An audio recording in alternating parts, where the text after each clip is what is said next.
right? Well, I have like my personal Twitter account. Oh, make sure you promote that on the show. No, no. I do a lot of venting on. I don't say a lot of venting, but I've gone after some people. What's your handle? I'll follow you right now. One of my personal social media accounts is no longer because of that. Because I have a tendency to vent. We really gotta. So I was. We'll talk about we'll talk about it off air after.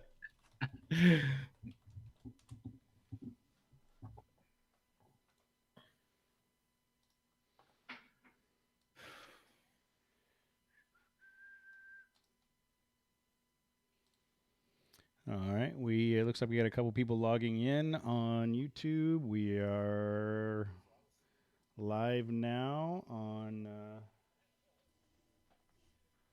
the tubes.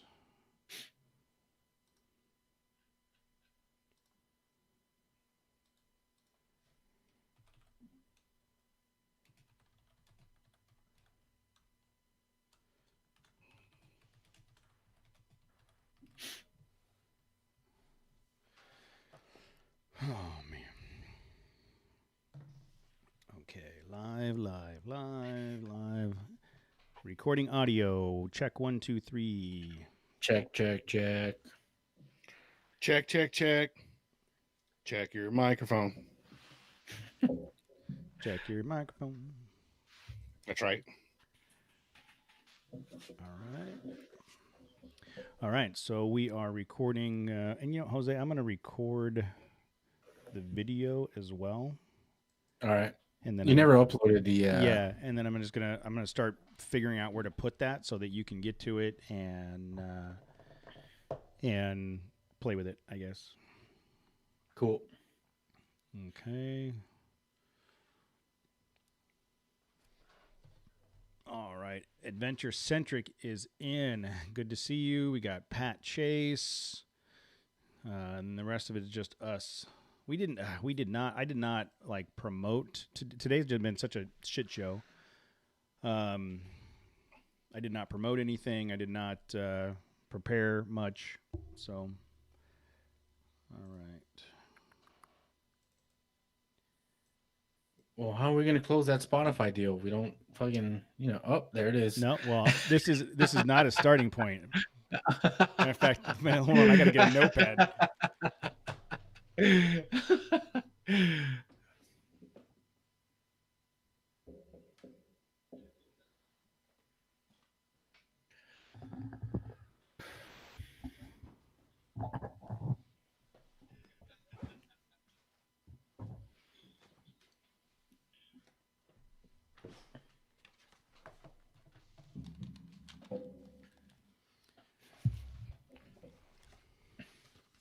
Yeah, that one's going to get cut out.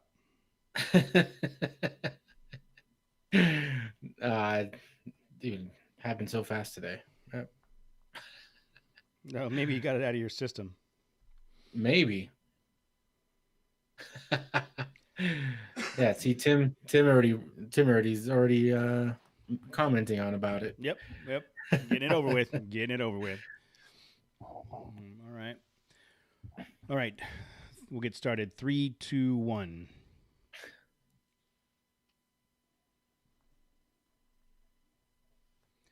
Good evening, everybody on YouTube. We are live on YouTube as we are on Monday nights when we record. We've got a handful of people in the chat room as usual. Matt, Jose are recording remote again this week due to some scheduling issues. We are all in our respective houses trying to get this done. I was out of town this weekend, and it was kind of a crap show at work all day today, and we just couldn't pull it together. So hopefully we're back in the studio again next week. But I feel like we did pretty good with the remote recording in the past, and since our interview we had scheduled tonight had to drop out last minute, I think we'll be okay. How are you guys doing tonight? Good. I'm great. You're great. You're fantastic.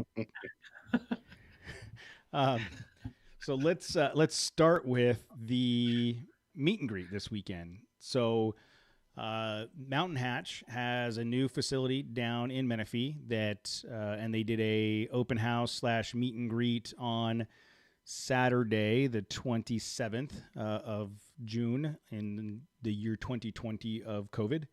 And so we got the chance to go down there, and all of the players were there: Leitner, Icon, DeMello, Trigger Controller. Who wasn't there? Yeah, it was the who's who, and the interesting thing was Who was there. The Who was there. Who are you? Yeah, it wouldn't surprise me. Everybody was there. So Matt and I. So the plan was that Matt came and picked me up in the morning and went down because Tammy and I had plans to be in San Diego for the weekend. So she was going to come down later. And I made the mistake of telling her, just come down whenever, it starts at 8. It's supposed to go to 11. If you want to get there 9:30, 10-ish, just whatever, come down. We'll talk about that in a minute. So Matt meets me here. We load up. We meet Jose down there. We get all set up. When we rolled in at 7:30. Can you also reference how I was there on time? You were totally on time. I'm very, very pleased. Because last time we were meeting up for something, putting suspension on my truck. Ooh, went on for like 40 minutes about how I was late. Because you were 40 minutes late. Sure. Right, I know, but I want to make sure that we reference. Can we spend an equal amount of time about how I was on time? Like maybe we can talk about for half hour how I was on time. If you're on time, it doesn't get mentioned because you were on time. What did you change this weekend compared to last weekend, Matt? Somebody didn't come over to my house and drink a bunch of beers with me. The night before, there was no. I think you guys having like strategic meetings or whatever between Casey and Matt. I don't know. I don't know. Casey and Matt are strategeries. They're not the strategerizers. I don't know if I'd use strategery to describe it. But there was some conversation. I don't think we fought about any baseball players or Mike Trout is the best, but you guys are arguing why he's the best. No, not with Casey. Casey's like he's very whatever, man. you can't pick a fight with a guy that's like whatever, dude. Yeah. He doesn't care. He doesn't care. So Matt was on time. We loaded the Frontier up. Went down to Menifee, and when we rolled in at 7:30, thinking, okay, it's supposed to start at 8, we rolled in, and Matt and I went, holy crap, what time did this start? Are we late? Because there was already 100 trucks. There was already easy 100 trucks at 7:30, and they had told us that people were showing up at 6:30 that morning, lining up to get good spots on in the parking lot. Go ahead. Was it man? What did everybody? They didn't have anything better. Like I don't like getting up early on Saturdays typically, but a lot of people were very excited, obviously, about coming to that event. Well, it was packed. Yeah, I think it was the combination of it's one of the first things that's been announced and pulled off in the last several months, and there was nothing else going on that weekend, and so everybody was just looking for an opportunity to get out. We got there at 7:30, got the orange room set up, got the mics and speakers set up, and by start time, quote, 8:00, man, it was going off. There were so many people there. They had goodie bags for everybody that showed up. The first 50 vehicles got a Falcon backpack with a bunch of swag in it. They were doing raffles. Those raffles were no joke. They gave away some really good stuff, but I think the one guy kept winning all of it. Well, he bought all the tickets. Yeah, so whatever he kept. How many times did he win? 4, 5? Yeah. So 6. How many cutting boards did he win? Yeah, so they raffled off. They raffled off a bunch of the Mountain Hatch cutting boards. They raffled off Max Tracks. They raffled off a shift pod. The shift pod, by the way, was on Vilmont Market by the end of the day. Dang, really? By the end of the day, I saw it on Vilmont for sale. How much were they asking for it? $500. All right. What was the other? The Max Tracks shift pod. some stuff from Dead Man Off Road, a bunch of stickers and swag and stuff. But I mean, it was a lot of cool stuff. And one guy spent like $80 on tickets, and so he had His odds were good. Yeah, he had a good chance of winning. And we like mixed it up a bunch to try to make sure that he didn't win or didn't get two. I didn't want to pull the same stack every time. So, but we did the raffle and got a chance to hang out. And there was Jeremy was interested in seeing my truck because of the what I installed a couple days prior. And I kept telling him, hey, Tammy's going to be here any minute now. Don't sweat it. People ask for stickers. Yeah, you know what? I left the stickers in the truck. They're on their way. Tammy's going to be here any minute now, for sure, any minute now. What else? There was something else going on with the truck. And I'm like, yeah, Tammy will be here any minute now. Tammy rolled up at 45 minutes later. Yeah, Tammy rolled up as we were breaking down the tent. Like she got there right at the end. And in her defense, I told her she could show up whenever. Exactly. I didn't realize that I left the stickers in there, and it ended earlier than anticipated because the raffle was over like at 10:15 or something, and then it was supposed to go on till 11, but everyone like left right after that raffle. Yeah, and it was surprisingly hot. It was hot in Menifee, and I think once the raffle happened, everybody started to scatter. Tammy had said when she was coming in from the freeway, it was just a line of vehicles, just a line of trucks trying to get out. But we got the chance to tour the Mountain Hatch office there. Super cool place. They had it set up really, really well. I'm really impressed with it. And they did a great job. They did a great job of facilitating that many people. Their complex has enough parking spots to have. The post I saw was a final count of 309 rigs. That's a lot. We've done a couple of these where there's 50 rigs, right? I mean, we've done these where these meets aren't that big. 309 all the way down in Menifee is big, and I'd heard that they had quite a few people from Elsinore. It's like Elsinore. Is it? Why do I keep saying Menifee? It's anyways I don't down there off the 215. Because you're directionally challenged. You don't know about maps. Like when you look at a map, it just you see like colors and shapes and things. Yeah, is there a cities or roads? Can you be anywhere he's looking is north? Yeah. Can you be dyslexic just for maps? Like maps lexic? Yeah, you. You know what's funny is when I'm looking at a map, like if I'm physically looking at the map and I'm doing routing or whatever, look at all those shapes. It makes sense. Like it all makes sense to me.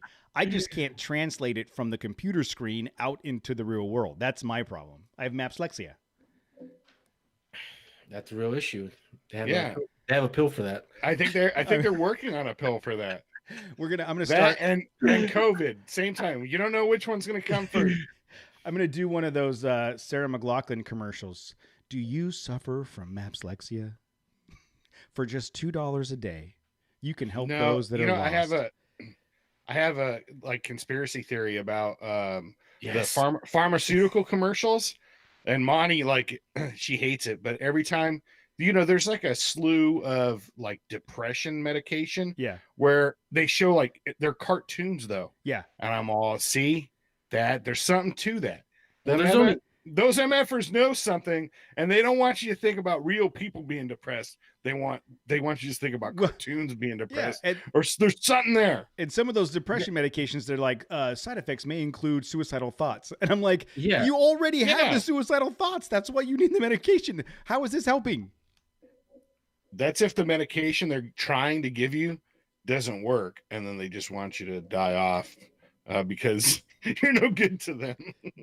I don't those there's all kinds of comedic skits about those things, about how like the side effects are explosive diarrhea, and you're like, dude, I'll take the itchy skin over explosive diarrhea any day. Right. Exactly, dude. I'll take my psoriasis, thank you. Uncontrollable bowel movements. Nope, I'm good with the twitch in my eye. Whatever, I don't need any pill for that. That's fine. That's fine. A little acne, I'm okay. You know what? I'm good, doctor. Thank you, sir. Yes. Or ma'am. Yes. Or ma'am. Whatever. What's crazy too is that those like pharmaceutical companies, they can do their advertisements only here in this country and in New Zealand. Like, there's only 2 countries in the world that allow Yeah, that. because everybody Well, else has that's the thing. realized what a sham it is. Well, they get tax breaks. So this is something I heard on the news or read somewhere. They get a certain amount of money they don't have to pay taxes on for commercials and advertising, which seems completely corrupt. Why would I'm supposed to watch a commercial about some drug and then go up to my doctor and go, "Hey, I saw this commercial for this drug." Yeah, what do you think about it? Just because, yeah, exactly. Just because they run off of the list of side effects that they're making you aware of. Well, yeah, as you're because you're not a real person, you're a cartoon. and they're like, and then you're supposed to go ask your doctor, "Hey, man, you know what? You're self-diagnosing. Yeah. You're already prepping the doctor. Like, yeah, dude, I have the shits a lot." And I was thinking about taking, and then they throw catchy songs. Yes. Like, they take, like, I don't know, some old 70s jam, and now they've ruined it because, now it's Proplexia or whatever it is. And you're like, dude, I hate these guys. I hate what they've done. I used to like that song. And now you go into the doctor singing the Proplexia song and you're like, "Hey, dude, can you hook me up with this stuff?" That's wrong. No, there's something wrong with that. The worst is, like, do you wake up tired in the morning? And you're Yes. like, yes. Are you frustrated from day-to-day life? Yes. Do you wish you could lose some weight? Yeah, I'm a 46-year-old No, fat. I tell Monty all the time, daytime TV is the most depressing thing because it's all about low T. Yeah. Are you exactly? Yes. Just like you said. Well, that's Are you tired all the time? Yes. Are you fatigued? Yes. Yes. I am fatigued. You probably have low T. Shit. I got low T, dude. And then next thing you know, it's like, I think my vaginal mesh is torn. Yeah. I don't know. Hold on. And there's like 3-4 different. You gotta keep a notepad. You gotta keep a notepad to write down all of the symptoms of the things that you have. So when you go into your doctor, you're like, "Look, I just watched TV for a day and a half, and I'm pretty sure I'm gonna die. I need all 4 of these. I need all of 4 of these medications stat, or I'm gonna die." Like, what do you think daytime TV was during the lockdown? Like, what do you think they were pushing during when it was like the first month? Do you have anxiety? Oh, yeah. Yeah. Exactly. You know what? That's what Bud Light and Coors Light should be selling. Is like, Daytime hey, TV. you know what? Are you pretty stressed out about COVID? You had a You're worried crappy about day at getting work? sick? You know what? I say screw it. Just go buy a 12-pack and throw them down. What else do you have to do tomorrow? Don't worry about your worries today. Yeah. Don't push your worries today to tomorrow. Exactly. Bud Light. So speaking of medication and dying, this is an interesting segue because we didn't plan it. Segue alert. I saw a dead guy in San Diego this weekend. Oh, nice. Like just sitting on the side of the road? So after the reason Tammy came down and picked me up at the Mountain Hatch thing is because we were going down to San Diego. We were spending the night down there. And so we went down there. We were staying at a hotel, which I don't know that I'm fully ready to be out in the world yet. I kind of like there was a lot of people, and I was wearing a mask, and it's just you're still a lot of people, and you're like still not sure if I should be out in the middle of the world. But we did it, and we walked to get dinner. And as we were walking to dinner in downtown San Diego, on the corner of a street right in front of a 7-Eleven, was this old minivan. And in the minivan was this old dude. And like, when I say old, like you just looked at him and you knew he was old. And he was sitting there smoking a cigarette, and he could barely lift the cigarette up to his mouth to smoke. And I thought to myself, wow, that guy doesn't have a lot left in the tank. Like, I can't even, he looked emaciated and like just weak and old. And I'm like, that guy, that's how most people look in San Diego, though. I think emaciated and malnutritious. Well, Cody was down there. Yeah, I was down there. And I swear I was like, man, that guy doesn't got a lot. I don't know how much that guy's got left. And then, so we went to dinner, really cool place. And as we come walking back towards the hotel from dinner, we get to that intersection, and there's all these cops around the minivan. And I knew immediately, oh man. And so we've got, it's Tammy and I. Did they shoot him? And that's how he died. Oh, edit They that. just ran up No, on him and edit that. Oh, there's a whole string. There's a whole string of conversation there. But we're gonna avoid it. So I saw the cops around the van. I knew immediately what had happened, and I could see the dude like slouched over, almost hanging out the window. And it's Tammy and I've got Presley, and then we had another couple of friends with us with their 2 kids. And I tell the husband, and I'm like, come on, let's go. And he's like, what's up? I'm like, just trust me. Come on. Let's get across the street so we can get past this. And as we get to the door of the 7-Eleven, once we cross the street, Tammy and her friend are like, oh, you know what? We need to get some drinks before we go back to we need some Gatorade and some water. And they go in the 7-Eleven. I'm like, come on, let's go. And they just lollygag oblivious into the 7-Eleven with the dead dude outside. And the kids are starting to... It's not in the 7-Eleven. No, I know, but the kids start running around the front door of the 7-Eleven. We're trying to wrangle them, and the cop's looking at me. He's like, can you? And I'm like, I'm trying to get them. So we get down the way and sit there, and I tell Ian what's going on, and he goes and looks at it. Sure enough, the girls come out. I explain to them what's happening, and they're like, no, the hotel's this way. I know the hotel's that way. We're going to go around the block. Please, just follow me. So we go all the way around. And I tell the girls what happened. Why wouldn't you just say, there's an effing dead guy in that van. Let's go around, guys. Because I didn't want to. The kids are all standing there. I didn't want to yell out, there's a dead guy. I waited till the kids weren't around. Spell it out. You should just that's how you get kids to do shit. I do that all the time. Hey, kids, watch out. There's dead guys around the corner. Get over here. And then they do what they want. There's a lot of dead guys here in Fontana. Exactly. Hey, you know the chupacabra. Chupacabra's right over there. If you don't, yeah. So we get around, we get back to the hotel. The girls decided they wanted to stay in the bar and have a couple drinks. So I took Presley up to my room, and Ian took the other kids up to their room. And Ian sending me updates out the window of his hotel room. He could see what was going on. He was taking pictures and sending me updates. And he said that the tow truck just came, hooked up that van, and took it away. Like, what's the guy in it? No. They took the guy out. They took the dead guy out. But that's the weirdest, like. I think about how weird that is. Like, I witnessed one of the last breaths that guy took. Like, when I saw him, like, what do you think his last thoughts were? He was probably. What was like his demeanor? What was his demeanor when he was just sitting there? He was just smoking that cigarette. Yeah, he was just sitting there. Like I could say, he could barely get the cigarette to his mouth. And I was thinking to myself, I hope someone's helping that guy out. Like he's at 7-Eleven. Maybe someone's in there buying him something. And it was horrible. It did. That was a weird experience is seeing that. I don't know if anybody's. The least you could have done is offered that guy some Gatorade. He's probably really low on crystals, and all he needed to do was hydrate. He needed a drink. That was it, and you didn't even give it to him. No, he still would have. I didn't. Bad karma. Didn't.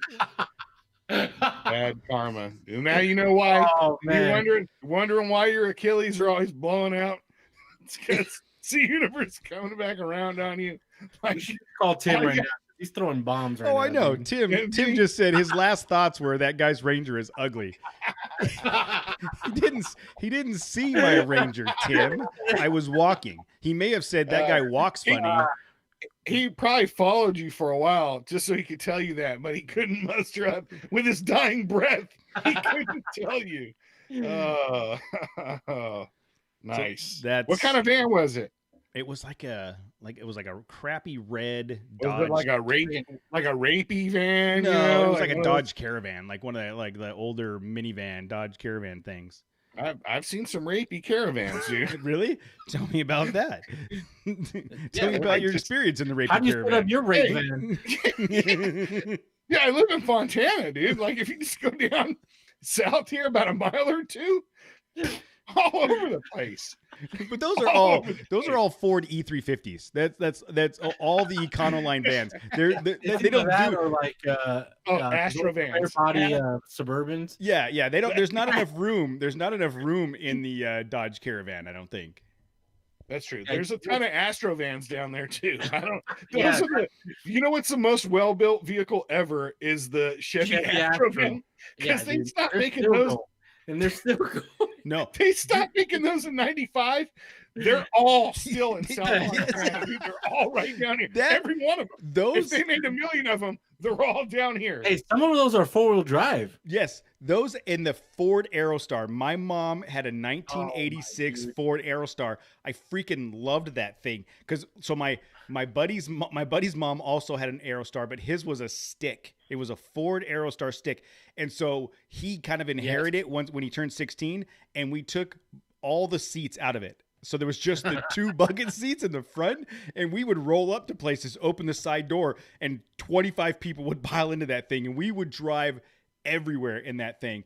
You'd throw surfboards in there, bikes in there, whatever. But that Astrovan, after the experience in Dave's Astrovan, I tried to get my mom to give me the Astrovan because it was so awesome, but she was not having it. I don't see nearly as many Ford Aerostars as there are Astrovans. Dude, my uncle had one of those Aerostars that was stick shift. It was a white one. And they had this tick, bro, like a lifter tick. But it had it for like 10 years. that was part of the timing. Like, that's how you knew it was working. Is this thing on? That's Tickety, right. tickety, tickety, tickety. Dude, they would drive that thing from here to Texas, bro. Like that was their family car, man, tick and all. that's pretty great. Do we? You've seen those Ford adventure vans, right? I mean, like the ones that are all decked out with the 33-inch tires and the racks and the whole. It's like the Econolines, but with yeah. I would love to have one of those as a little mini adventure, RV, like a Mojave Trail, like that. We've had the conversation about the big Mercedes Sprinter vans. Not that's too high center, dude. Like it's the center of gravity is so high. Again, but yes, those big Mercedes, those adventure vans. But if you had one of those Econolines, that would be fun on Mojave. Yeah, so that again, the YouTube channel Primal Outdoors, he just converted a E350 to a 4x4, and that's like his main rig now. He's doing van life.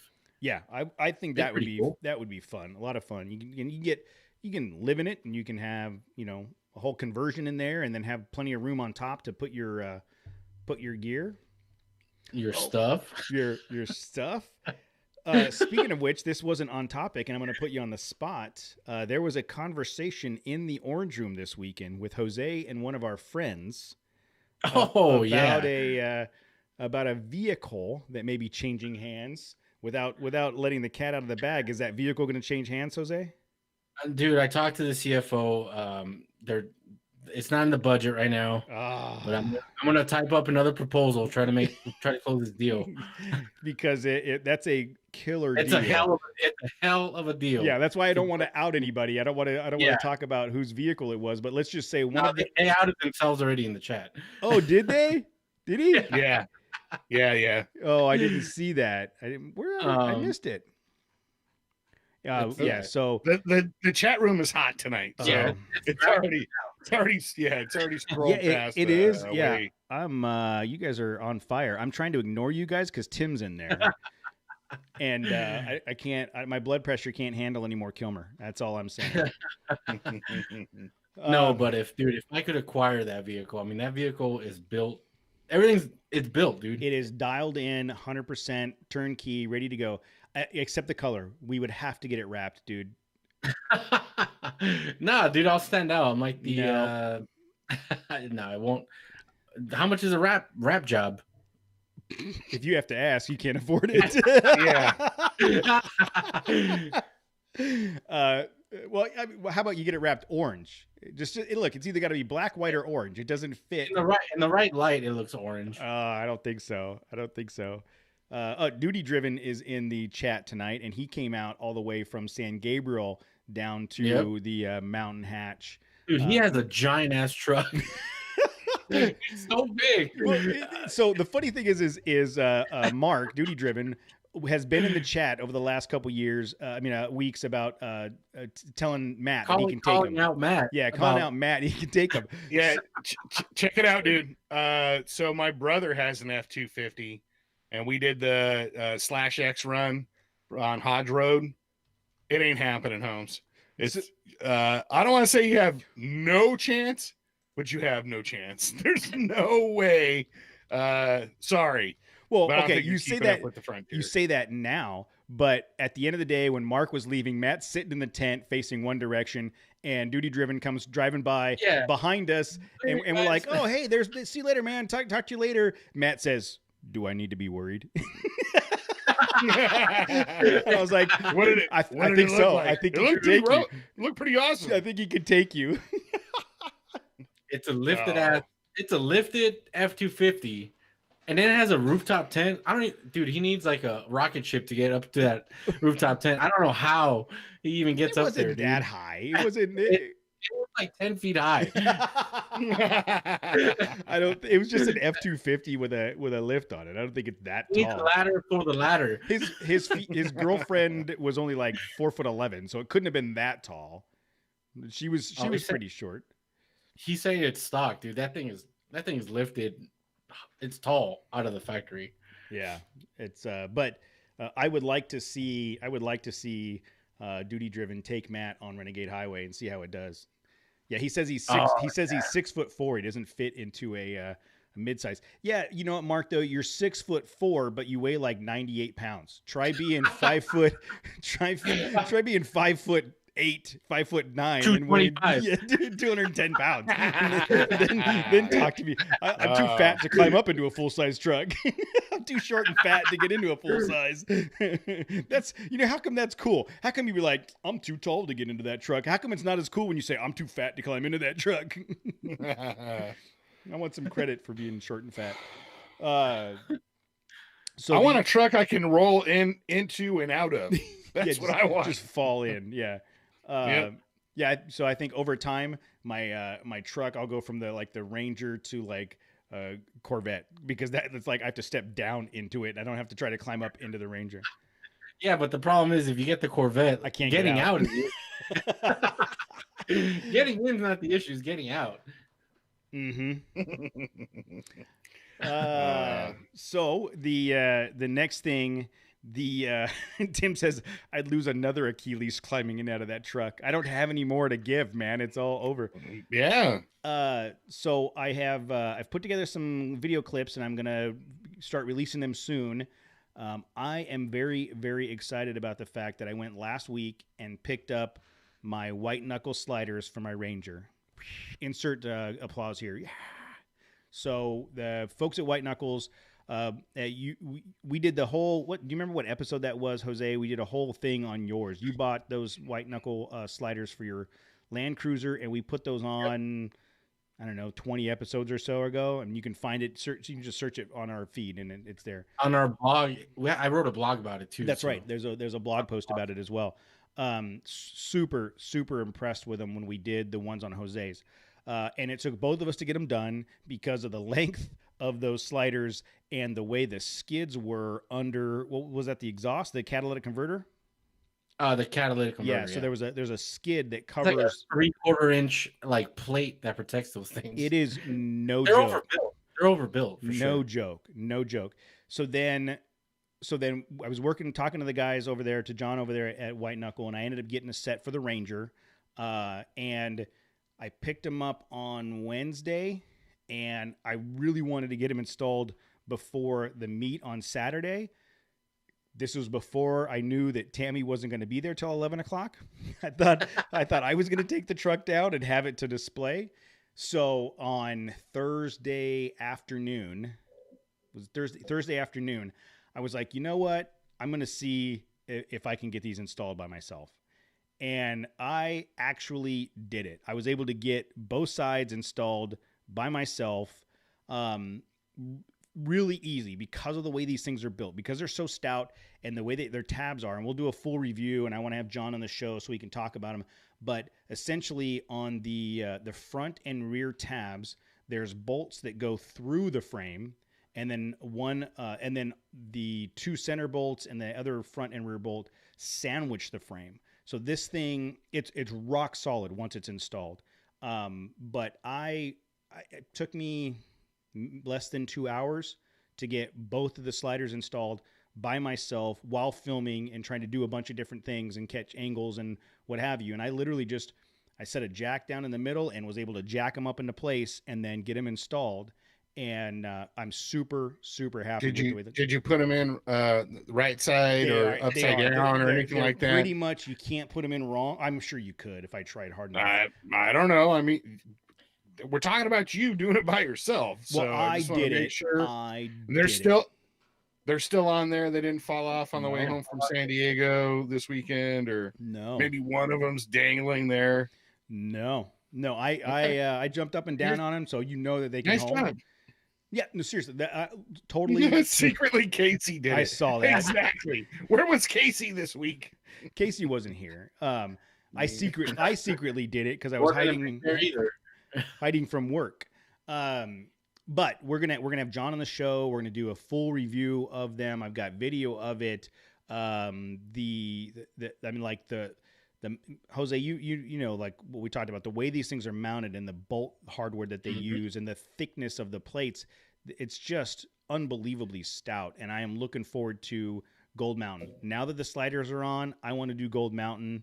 We just got to figure out how to get Matt outfitted with some sliders soon so he can, because I think even with 33s, like I wouldn't do Gold Mountain in the Ranger with 33s without expecting some kind of rocker damage. Well, dude, I was looking at some of the old videos you have on the YouTube channel. Yeah. Like you went through like John Bull or something in your WJ? No, that was Dishpan Springs. Okay, well, dude, that was pretty legit. It was it was gnarly. Yeah, that there's a couple spots there on Dishpan Springs where, but the thing with the WJ, it was a $4,000 rig that was lifted, built for nothing but off-roading, and it sat in the driveway. Unless I drove my company vehicle all week long, I didn't care. Like Matt bashed the rocker panel on Cleghorn in that thing. I didn't care. That's what it was built for. You know what I mean? So taking that thing on Dishpan Springs and going over some of those boulder sections was like, whatever. If I scratch it up, I don't even care. It's very different when the Ranger's your daily and it's brand new and that kind of thing. I didn't know that was like a $4,000 vehicle. It looked really nice. Like I thought it was your everyday vehicle. I'm like, dude, this guy, like you were wheeling it hard. Like it didn't have sliders, did it? No, not at the time. No, not at the time. I didn't see any. I was like, dude, they're hitting some pretty intense rock crawling. Yeah. Like that's legit rock crawling. Yeah. I think you were on 33s, right, at the time? Yeah. The WJ was a $4,100 vehicle. I put an Iron Rock off-road lift kit on it. I cut out the fenders, wheel wells, front and back, and put notch customs on there. I saw those videos too. I saw all the old dude. Your install on the Cherokee has like 100,000 views. I know, and it's not even it's like my buddy's Cherokee. I haven't talked to that guy in 3 years. I still get questions. What size tires? What size? I don't know, dude. How does he like it? I haven't talked to him in 2 years. I don't know. but yeah, so the WJ, I mean. For an entry level, I don't even say entry level, for someone that's got $4 or $5 grand to buy a vehicle and is willing to put another $4 or $5 grand in suspension and upgrades and stuff for $10K, if you can find one that's mechanically solid, that thing is a great wheeler. I didn't change out the transmission; it was still the all-wheel drive with low range. I loved wheeling that thing; it was so fun. The downside, capable, dude. It's super capable. It had flexed a lot. That Iron Rock kit will flex. It had a bad starter, and it left Tammy and I stranded one time with Presley as a baby, and Tammy was done with it after that. And I was like, you carry a pipe around so you can hit it? No. Well, the funny thing is, it had trouble starting, and I thought, okay, it's got to be the starter. I ended up testing the starter. I took the starter out. I took it to AutoZone. They tested it and went, no, there's nothing wrong with it. There's nothing wrong. And I'm like, doesn't make any sense. So I put it back in, and then it left us stranded the one time. And I was like, okay, I've changed everything. Like there's nothing left. I put a new starter in it because I was going to sell it. After that, Tammy was done with it. She didn't trust it. And so when we're going out doing things, it was, if she didn't trust the vehicle, it wasn't going to be, she wasn't going to like it. So I bought a new starter for it, regardless of what AutoZone said, put the starter in it, thing cranked every single time after that. So I think had I found the starter issue earlier on, I probably would have had that WJ way longer than I did. Maybe like a month or two longer. Month or two, maybe a little bit longer. But that's when I sold it and bought the Tacoma right after Presley was born. But I really loved that WJ. I think I've told the story. So it's cyclical for you. So you go from unreliable to reliable, and then again to unreliable. You're unreliable right now. What your next truck is? Maybe something super. What's more reliable than a Toyota? A Nissan? Nissan. Not according to segue alert. Not according to the article we just got sent to us by Rob Flores. So he said, from the drive, it says Fake news. what used trucks to avoid, and on the list News is the hold on. On the list is the Nissan Frontier, and I haven't really read why. You never hear anything about that truck. All you ever hear, dude, my coworker has one, a black one just like that in the article. And I asked him how many miles. He's like, I have no idea. I just drive this thing. He doesn't check the oil in it, dude. Like it has like 4 different tires on it. I'm going, dude. It's there every day. And so Matt and I had this conversation on the way down to the Mountain Hatch thing. Is everybody gives Matt a hard time about the Nissan being a Gardner mobile? There are more Tacoma Gardner trucks in my neighborhood than there are Frontier Gardner trucks. There's a Gardner in the neighborhood that's got a brand new Gen 3 blue Tacoma that is mowing a bunch of the lawns in the neighborhood. So the next time you don't see a 2019 Ford Ranger Gardner truck, is all I'm saying. So the next time someone gives Matt a hard time about the Nissan being a Gardner truck, I'm gonna send some pictures of the the Tacomas. Gardeners need to get to their jobs, and they need to get get work done. They don't want a Ford. They want something that's dependable. Mm-hmm. They don't. That's right. They don't. That's why they're not going to use a Ford. You're never going to see a Ford doing that. Okay. That's what you say. So this article says that the 2005 to 2008 Nissan Frontier is a used vehicle to stay away from. It says, quote, the Frontier. What's so different about those years? Those 3 years. This is what it says. The radiator design. Yeah, it says, quote, the Frontier's biggest issue, one that Nissan seems incapable of fixing, is that the truck's radiator design is prone to failure and cracking. And when it cracks, the way the engine bay is designed, the radiator fluid tends to find its way into the transmission housing, which corrupts the transmission fluid and seizes the entire unit, which means you'll not only need a new radiator that you'll likely crack again, but also a new transmission. That was an issue in the 3rd gen 4Runners too. You get a strawberry milkshake, that's what they call it. But it says that the newer Frontiers seem to have fixed this issue. So it just looks like it was a design flaw in those years, 2005 to 2008. So stay away from those, I guess. But I mean, we can vouch for Matt's truck of 2018. I mean, and there's really no design change from say 2010 to 2020 that your truck's bulletproof, and it shouldn't be an issue. It says stay away from the Chevy Colorado, which makes sense to me. It's a Chevy, stay away from it regardless. You're over here trying to convince me to buy one, dude. That's why I said it, dude. That's why I said it. Yeah, but it's not the year that. No, that's the older, the 2004 to 2012. This says the 04 to 06 Titan to stay away from. Honda Ridgeline, okay. It's not a truck. Yeah, does that even count? The might as well say the Honda Accord. 2000 to 2003 Tundra. And 2000 to 2003 Dodge Ram. That surprises me because I had a 2003 Dodge Ram 1500, and that thing was bulletproof. I loved that thing. I don't know what their issues were. Well, you only had it for probably 3 months. I mean, dude, it was bulletproof for a couple of months. I had that it didn't break down during that tiny window you owned it. You mean the 3 weeks you had it? Okay. F you guys. So I bought it in 2003. And I had it until 2011 when I got rear-ended on the freeway and it got tacoed. And you got into an accident? Yes. I had that truck from 03 to 2011. So that was the longest running vehicle. And then in 2011, I bought another Dodge Ram, and I had that from 2011 to 2015, and we sold the Dodge Ram and the Volkswagen CC that Tammy had and consolidated to to a sport utility because we had the baby coming. But from that time, from 2000, I don't know, from 2003 or so, even 2001 to You were a rat guy, huh? well, yeah, I love the Dodge, but I was also a 3-vehicle guy. I had my personal truck, the Dodge Ram. I had my Jeep that was just sitting in the garage, and then I had a company vehicle. So it got to be stupid when the baby was coming. That's life in Eastvale, dude. You know, That's you gotta No, keep up with the Joneses. One right no, there, the Jeep was paid off. The company truck, obviously, I wasn't paying for. I just had the one car payment.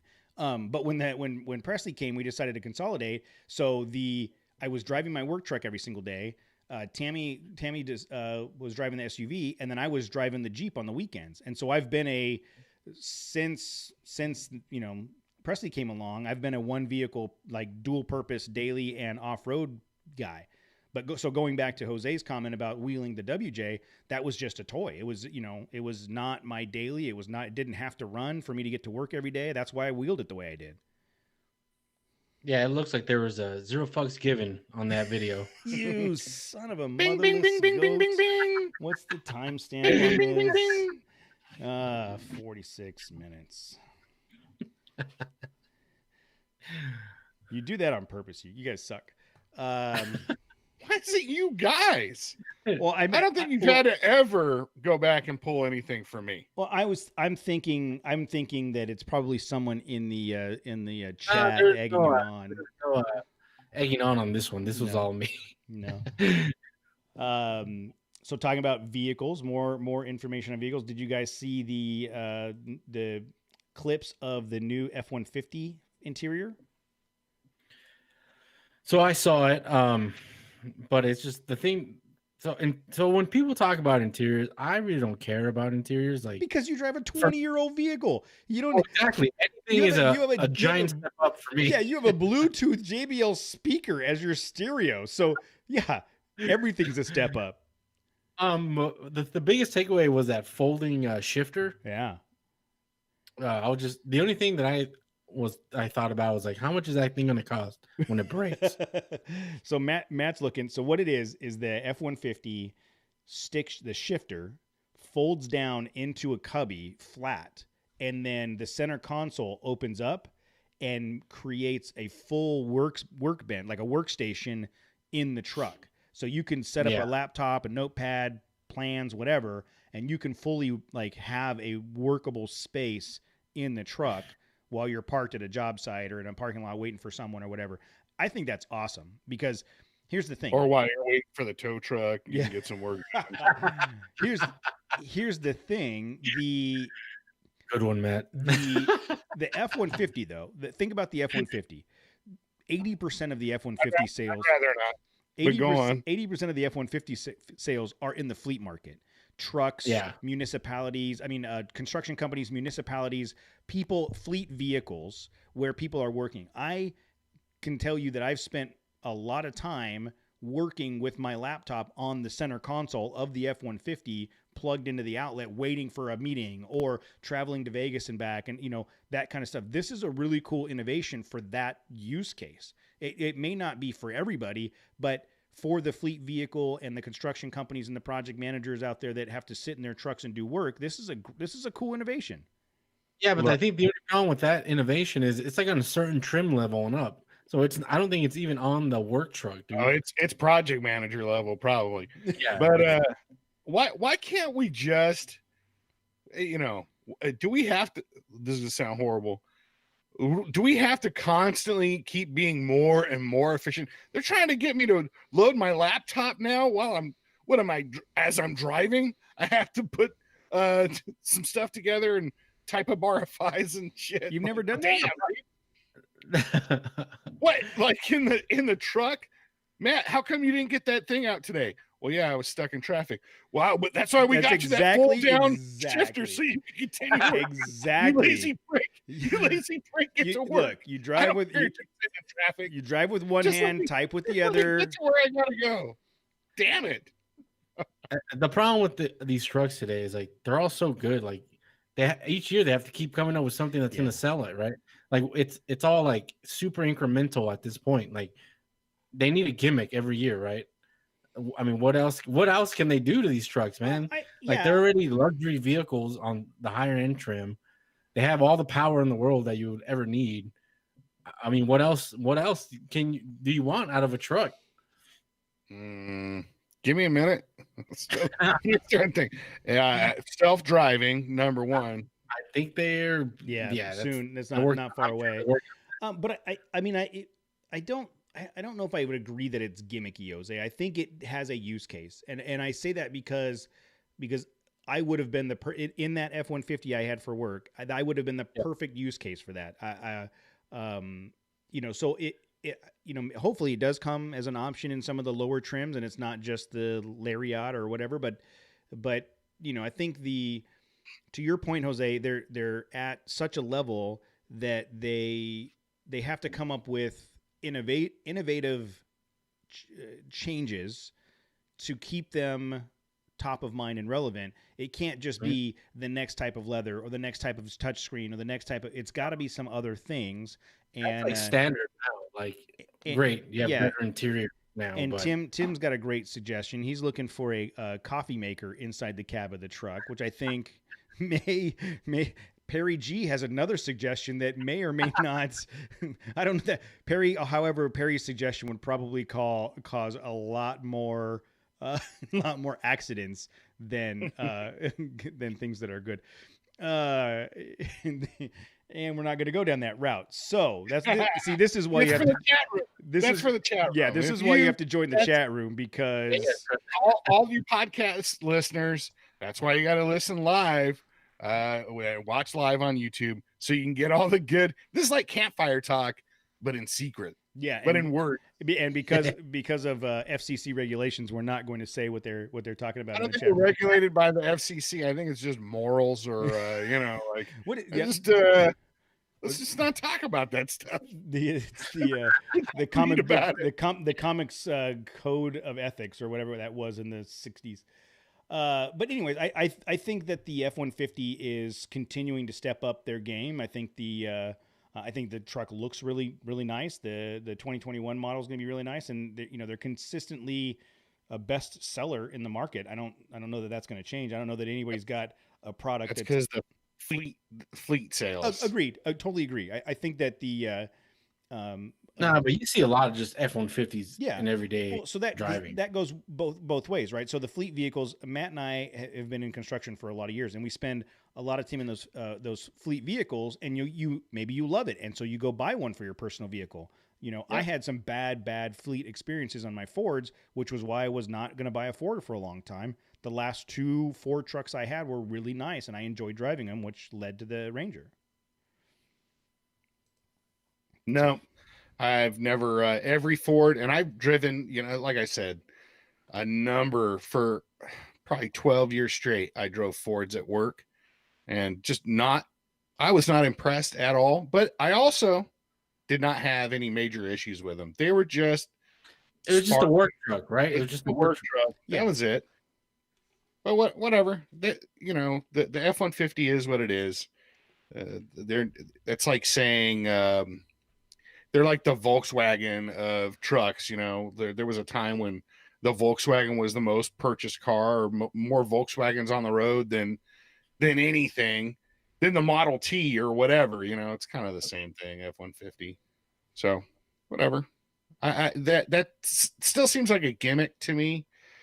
The folding down shifter, that screams repair. Like they're going to live up to the Ford name with that thing, but that's what they got to do. They're trying, like, if you're trying to innovate, that's kind of hokey, I think, unless it never breaks. If it never breaks and it's never a problem, then good for them. But looking at that, that's going to be a problem. No, I don't. That's going to be one of those things. Remember when they did that? And you're going to go, yeah, that was a dumb idea. Well, okay. Just because you don't want to pull over really quick and just throw it on your lap and do some stuff, or no, I don't think it's gimmicky. I think that they listened to their demographic. I think they listened to their customers. Their customers are people that are doing work out of their trucks, and they came up with a solution. And I'll throw Jeep under the bus. The 2014 Grand Cherokee has the worst shifter in the world. huge recall. It actually killed someone.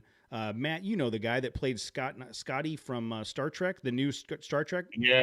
So Yeah, pinned him against his mailbox. Yeah, right, yeah. dude. So the way that shifter is, and it's It wasn't Scotty, it was Chekhov. Chekhov. It was There you go. Chekhov. So it doesn't, like, you know how if you shift from park to neutral to drive to reverse, like the shifter changes locations. This is the bump. So you have to bump it down once to get it into drive, bump it down once to get it into reverse, whatever. So it's really finicky. And if you drive it enough, I've gotten used to it. Tammy's truck is Jeep is that way. But this guy parked on a little bit of a slope, thought he had it in park, got out of the truck, got out of the Jeep to go press the button Check on the his gate. mail. He went to check his mail or something like that. Yeah. I thought he was trying to press the code on a gate or something, and the Jeep rolled and smashed him between the gate because it wasn't in park. I mean, that's a horrible design, and they have since fixed it. But I don't think this is that. All this is a hinge at the bottom of the thing. It's all electronic, anyways. At this point, Yeah, but it's motorized. That's the problem. oh, it's a motorized drop. Yeah, that's the issue. It folds down on its own. Oh, that part. I thought it would just be like a button with a hinge that you push down. No, it folds down on its own. It has a motor in there. Yeah, that's the issue. Yeah, okay. The motor does concern me, but on some, if it was just like a lever, if it's stuck down. What if it's stuck in the down position and you can't? Can you shift it? Like you're just stuck there. Oh man! Imagine calling the tow truck out because your shifter folded up and he can't pull it out. It's like I can't start my truck because the windows won't go up or down. Oh man, good for you, Ford. That's gonna be great in 5 years when I'm clowning on that shit. No, I bet it's there's an M button on the bottom of that. I wonder if that's the I think that's the manual button. Yeah, that's the manual. You can press the button to change gears and not use the shifter instead. I bet they can't. And a guy named Manuel comes out and helps you fix it or something. Whatever. I think it's cool because I'm a Ford guy now. Of course you do. Hey, it's not on the list of trucks not to buy. I'll tell you that. It just came out. Give it time. Give it time. All right, Matt. You Sunday, you said you took the Frontier out now that it's got the Icon suspension on it. Tell me about what you did Sunday. Nothing. Well, I called my brother or texted him the night before, so Saturday night, and it was like, well, it's going to be boring tomorrow. I want to do something. Hey, I got this new suspension. I've been chomping at the bit. Let's just try and hit some dirt for a minute and play around with the knobs in the back, see if I can get it set up. And so it took a little while because my brother was on call.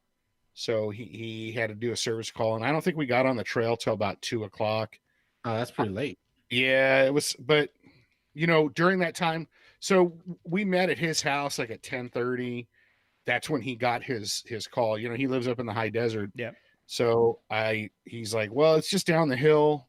I'll let you know. And I go, well, I'm probably either going to screw around up here or I might still go to /X and, whatever. And so I had the kids with me. We just went ahead, screw it. I'm going to do /X. I'm going to do that run. And he called within 20 minutes. Yeah, I'm already back.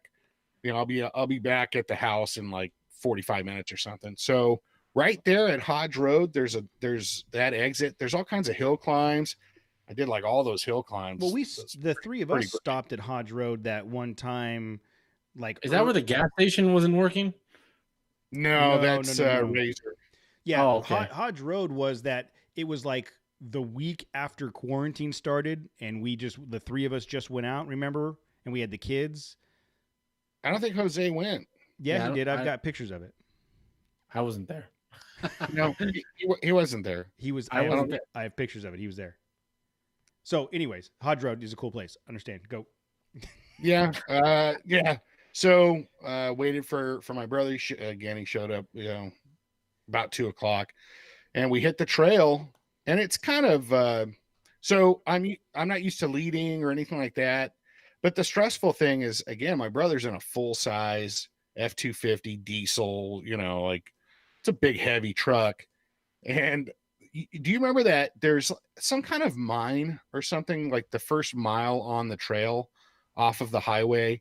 It's like a lot of gray gravel looking dirt, or like mounds of dirt or whatever that they're pulling out of the ground, and it's all fenced in. Oh yeah, yeah. Yeah. It's just off the main, like the actual road or whatever. Mm-hmm. And so there's a little trail that goes up along the fence line and comes back down along the fence line. So I just thought he was just going to stay on the like the road, like the fire road, but he started following me up there, and I went, oh my god, dude! And he didn't have a radio, so there was no, hey dude, I'm just going to go hit this really quick, just go ahead and just stay down on the road. He tried to, well, he did follow me, but as you're coming down the fence line, there's like it's not off camber, but the trail's not flat. It slants quite a bit and then kind of runs down this ridge line. And so he hadn't aired down. He wasn't even in 4-wheel drive because he had to manually get out and lock his front wheel. The front and hubs, right? Yeah. So he had to basically just steer into it and go down like the side of the hill, basically, and just go over some big rocks and through some bushes. But again, because he's driving a giant tank, like he felt it starting to slide off the trail, so he just went with it and went down. So I kind of felt bad after that, and then we stopped maybe 15-20 minutes after that and did some, he brought his guns, so we did some shooting. What'd you shoot? Which was he has a 308 and a Glock. So no what'd you shoot reference from last week? Well, that was because Jose was near the border of. Well, that was the callback to the yeah, you guys suck. All right, so you shot pew pew guns. Okay. Yeah. Okay. So I shot some stuff. It was fun. It was pretty cool. And then I told my brother, I'm all, hey dude, if you don't want to do that, I didn't intend on you following me up that stuff.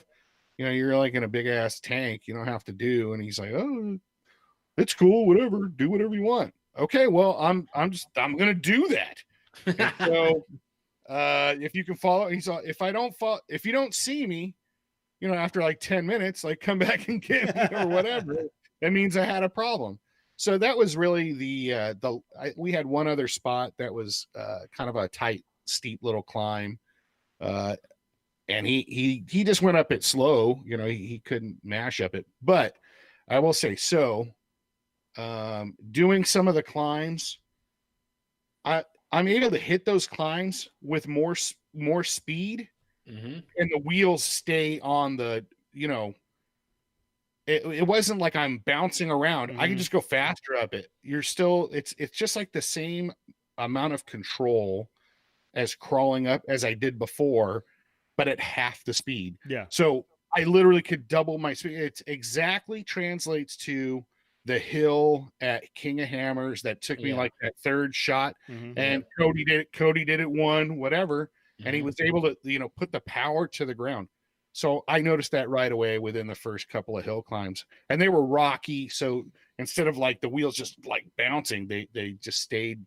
It's soaked up. It soaked up all the hits. Yeah, exactly. It felt like it was on rails. It was just it's really impressive. And when you're not skipping, when your tires aren't bouncing, you're never losing that traction that you then have to try to make up for that when it reconnects. I mean, keeping the wheels on the surface at all times with the suspension, it feels like tank tracks. You're just like you're never losing momentum. Exactly, and that goes downhill too. Yeah.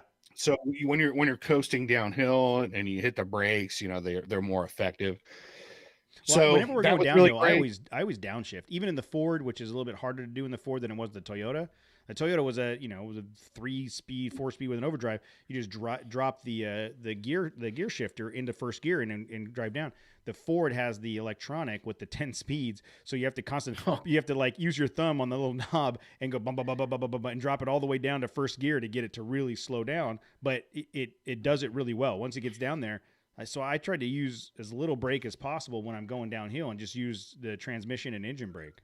Sure. Me too. Anytime there's a steep hill, I put it in 4 low and then low gear, first gear, and I just let it crawl down the hill. So my theory, or what I was doing, was I'd actually drop it in neutral and just let it coast like a dirt bike. If you're on a dirt bike and you can see that the transition below is like kind of smooth, and just let it go. It's when you start like tapping the brakes and you're shifting the distribution of weight, like and so now the front end dives or certain things. If you just let it like coast through things, you just kind of like hop, and just like you're on a dirt bike in neutral. I kind of got that. I could do the same thing in my truck, which is rad. And not only because of the suspension, but the extra 2-inch lift, huge difference. I'm used to, I'm not so concerned about like approach angle. There's a lot of things that I just easily went over. And then we got through like the mountain climbs or the hill climbs, and then got to that fire road that just led straight to /X. And that's when I hit like 50 miles an hour, just hauling ass. And my brother's kid rode his bike. He had a 125. He couldn't keep up with me. He was I left him in the dust, and I lost my cooler a couple of times. Dude, can we please get you a net for your, like, how is it you can't keep anything in the back of your truck anymore? Why are you so upset about it? No, because you yard sailed on Mojave. You lost your cooler. Matter of fact, hold on. Let me ask a question.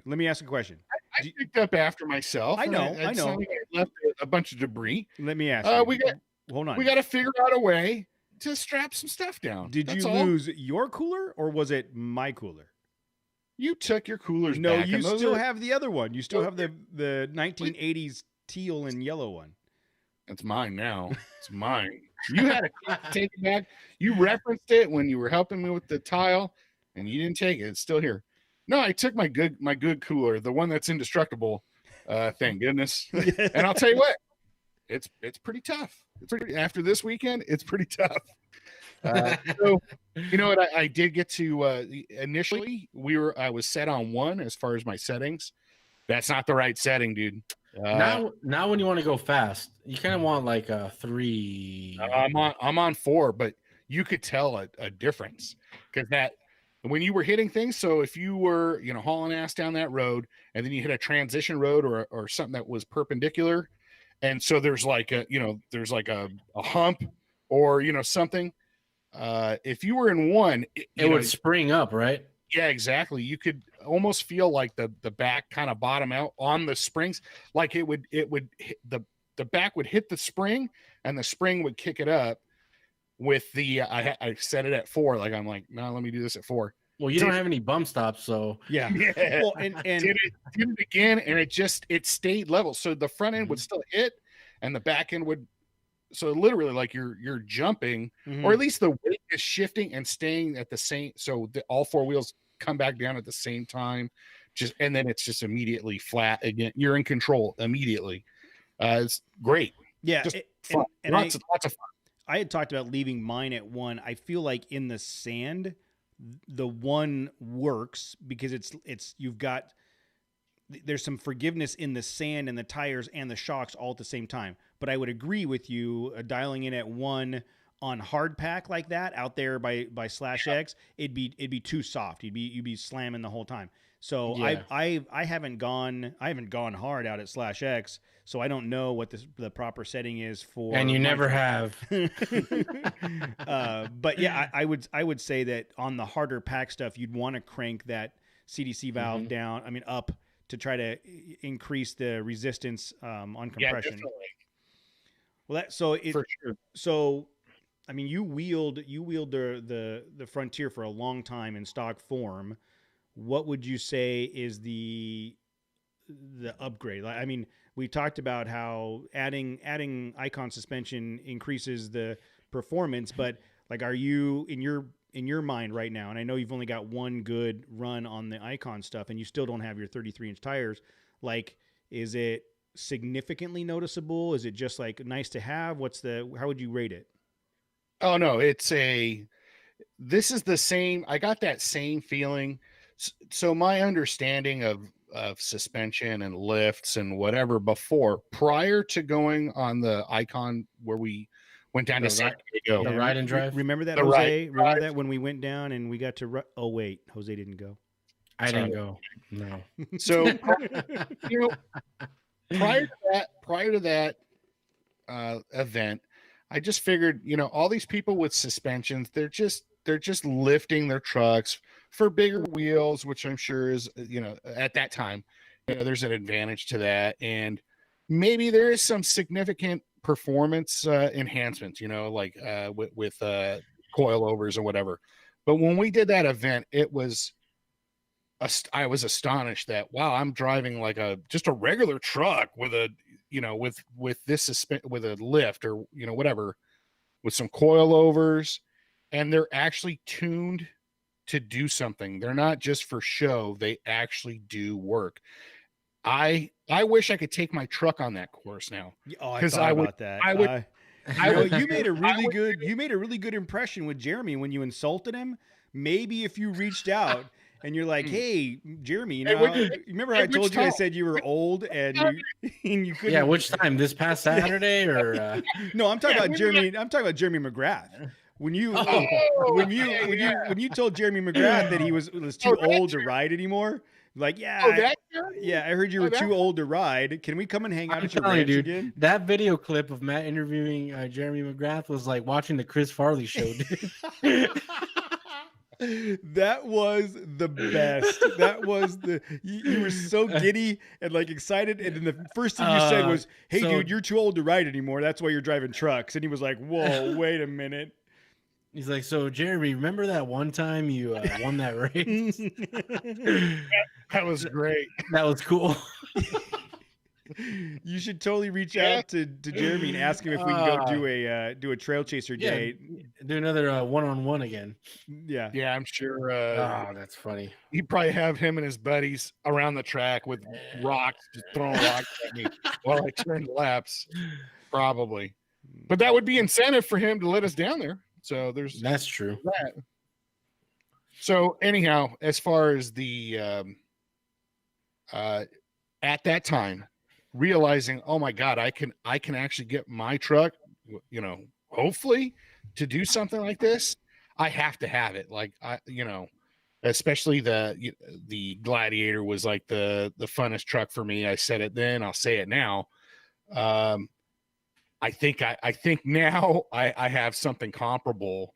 It feels the same. Like I get that. Nothing's like a dirt bike. Yeah. But this is, as far as something on four wheels, other than like a side by side or a Razor or something. I think this is as close as you can get. So I look forward to who knows. It's almost like I'm a little not afraid, but dude, I'm gonna be able to go a lot faster. That's kind of scary. Like, well, I don't want to break stuff on my truck, but here's the thing, Matt. Like I noticed on Mojave in the Ranger, I could go a lot faster, but it's not the same as going faster when you don't have control and suspension. So the reason I could go a lot faster is because the suspension was able to absorb all of the bumps. There was never a point where the steering wheel like jammed itself out of my hand. You know what I mean? So you're going faster, but you're not, I don't think you're putting the same level of stress on the vehicle because the suspension is taking all that up. In the Tacoma, if I, with the suspension I had on it, had I tried to bomb Renegade Highway like we did this last time, dude, panels would have been flying off because the suspension was so bad that if the suspension is bottoming out and doesn't have the ability to absorb the bumps, something else in the truck has to. And that's when you start to impact other parts of the truck. You're right, because that's something that didn't happen. I bottomed out a lot of times without the suspension. It just stock clearly, and I'm still getting over that, like hitting something, going, and instead of like a oh my God, I just smashed the front pan underneath the radiator, the guard, the truck just like springs, the front end of the truck just springs up. And then, you know, it's just the back, how the back hits to balance out. Basically, there was no bottoming out at any point, even during those oh shit moments, you know. So yeah, I also want to say I think it's still going to take getting used to, like having being able to take advantage of the way the truck handles now, and the ride. So I aired down. I hit while we were waiting for my brother. There's a trail. So if you get off right there at Hodge, there's like a mountain to the right hand side when you pull off. Again, if you're going east, there's a cool trail. It's a tight little trail that goes around the base of that mountain, back around towards the freeway, and then you're between the freeway and the mountain, and you head back. Just a lot of fun, cool, like short little climbs, off camber things, you know, where it's tricky. I mean, if you're in 2-wheel drive, you know, you're likely to kind of slip in some spots. So, you know, as far as being able to put something in 4-wheel drive, seeing the difference between 2-wheel drive and 4-wheel drive in the instances, it's not that you need the 4-wheel drive, but what a big advantage it is for traction. Well, traction. that's something I remember when I was younger, when I was first driving. Like, we used to keep the Jeeps in 2-wheel drive and see how far we could get before having to put it in 4-wheel drive. Like, that was a thing. I think that's everybody's mindset, though. It's like, I don't you kind of want to be. I don't do that anymore. The minute I hit dirt, no. The minute I hit dirt, I'm in at least 4 high, because like there's that one moment where you're like, oh, I can make it up this, and you don't, and you end up sideways on a little 5 foot tall incline, right? So I don't need to prove I can go far in 2-wheel drive anymore. The minute we hit dirt, I'm in 4 high, and then I may shift into 4 low, and that's just, you know, and that's personal preference. That's my deal. I just, for the longest time, like my fear is that, you know, you think you can make something in 2-wheel drive and you end up off camber and now you can't get out. Like for me, like I'm always in 4 high. I have no option. Yeah, that's right. But like having that, and then having that Spartan locker in the rear, like where I don't have to like flip a switch or anything, it kind of just goes over everything. Like I never have to like worry about, oh, I got to turn my locker on here or whatever. It just goes. And that's interesting that yours is super, super simple. The Ranger is like so high. I got 15 different modes and all kinds of buttons. Yeah, you got traction control, and terrain management. And like when we had this conversation with Jeremy when he bought the truck, like I told him, you don't need to spring for that. You don't need terrain management. You don't need all that traction control. The only thing you need is the rear locker. So I've gotten to the point now where like I don't sit there and press the button and go through all the different terrain options when we're on a trail. I put it in 4 high or 4 low, standard driving mode, and the thing goes everywhere I need it to go. The only time I will change it is if we're in the sand, because sand mode increases the revs on the RPM before it shifts. Other than that, man, just a truck with a 4-wheel, a locker, and 4 low. That's all you need. I noticed that like when you first got the truck and you were like, oh, let me put this in like rock mode or whatever. You would have to stop, like try to figure it out and then go. Yeah. And then I found out that, so you put it in that special mode and you do your thing, and then you press the button to take it out of that mode. It would automatically take it out of 4 high and put it back into 2-wheel drive. So then I'd get a little bit further up the trail and be like, why am I not grabbing? Oh, because I'm in 2 high. Like I didn't realize that. Like if you're just driving in 2-wheel drive and you press the button to put it in rock mode, it puts it in 4 high or 4 low or whatever. And then when you take it out of that, it takes it off 4 high altogether. So I put it in 4 high when we hit dirt, and I will drop it into 4 low when I need to crawl up something. But that's and I'll hit the locker when I need to. Other than that, the thing goes everywhere I needed to go. Yeah. So when I hit that, like I said, it was on the back side of that mountain. And again, it was off camber, you know, it looked like a slippery rock, like kind of a smooth, sandy rock climb or whatever. It just seemed kind of tricky. And like you said, first of all, I'm by myself with my kids. It's like the last thing I want to do is get stuck and try and tell somebody where I'm at, you know, but I wanted to go, I knew I could make it up this little climb, but at the same time, put the locker on, just going to 4 low. I'm just going to climb this thing. I don't care. Like, who am I trying to impress or whatever? And then I forgot I left a locker on all the way back around the backside where I hauled ass. Like, as soon as I got down, paralleled the freeway and then ran back towards the road there. And I was like, oh man, I saw the light, it was still blinking, locker on. So I guess you can run like Jose, you said when we were at the Punch Bowl. Yeah, I'm like, You're dude, like, yeah. two-wheel drive, locker on. Yeah, do it. And I'm like, I don't know can I do that? I think you can do that. So you might the Tacoma would only put the locker on if you were in 4 low. You had to be in 4 low. Really? Yes, you could not put the locker on in 4 high or in two-wheel drive. Two-wheel drive? You had to be 4 low or it wouldn't engage the locker. That was one of the things. Like that sucks. Yeah, in the truck I can that does suck. I can engage the locker in 4 high, no problem. Yeah. But yeah, I remember there was on the Tacoma forums there was a way to bypass it. I can't remember, it just wasn't worth it to me. If I was in a situation where I was going to use a locker, I was probably in 4 low already. Even with the Ranger. If I look at something and go, all right, I need a locker on this. Well, I'm gonna put it in 4 low. I'm not gonna try to do it in 2-wheel drive or 4 high. I'd rather do it in 4 low. So yeah, dude, we're not trying to impress anyone here. No. So all in all, Matt, I mean, like, I know you're happy. I can't wait to get the 33s on it. I think that's going to be a pretty big step up as well. Getting that extra inch or whatever in height. And then just having that bigger footprint, because I have my old, so I had 5. I didn't have my 5th or my spare put on for my 31s, my original set of Nexons.